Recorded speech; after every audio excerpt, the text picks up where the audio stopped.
Eric Cohen with us this morning, and we're talking about all kinds of different music. We're going to kick it off this morning with the latest from Canadian favorites, Great Big Sea. Great Big Sea, more sea shanties from Newfoundland. They've teamed up with Hawksley Workman this time, who's producing the album, and it's a bit of a different flavor for them. Here's a listen to the first single, Walk on the Moon. This is my one small step. This is my walk on the moon. These guys have a great pop sensibility, and putting that together with Celtic traditions, how do you think this one works? Well, you know, what's interesting is bringing Hawksley in this time. I think from what they're saying, it was a different process for them. They, you know, usually they're very meticulous about their art, and he kind of, it's more of a fly by the seat of his pants kind of guy, and for them that was a breath of fresh air.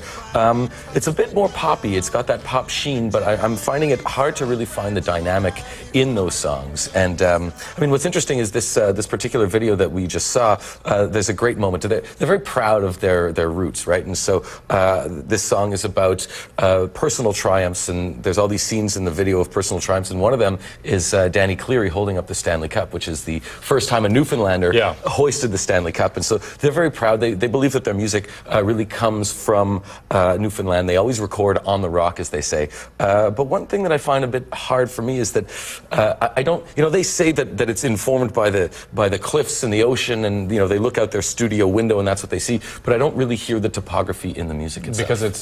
Because it's been so sort of produced and it has that pop sheen like you're talking about? Yeah, exactly. It's missing a bit of the authenticity, but I don't think that's what they're going for. I mean, you know, this is pub fare. This is you know, get drunk and cheer along, and there's sea shanty music. Nothing wrong with that, ladies and gentlemen. Emmylou Harris is up next. She's one of my favorites, one of the most distinctive voices in country music, and here she is with her new single, Not Enough.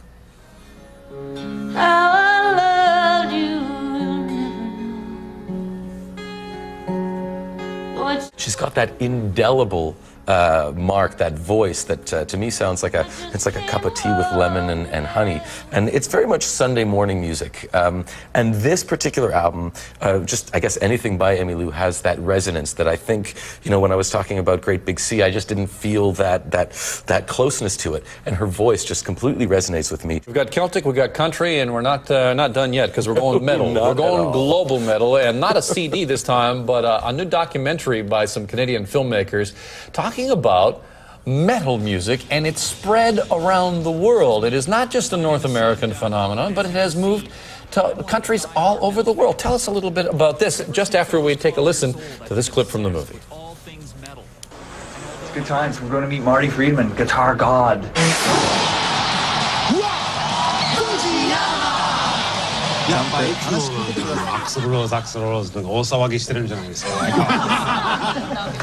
Clip there from the documentary Global Metal. What do you think of this?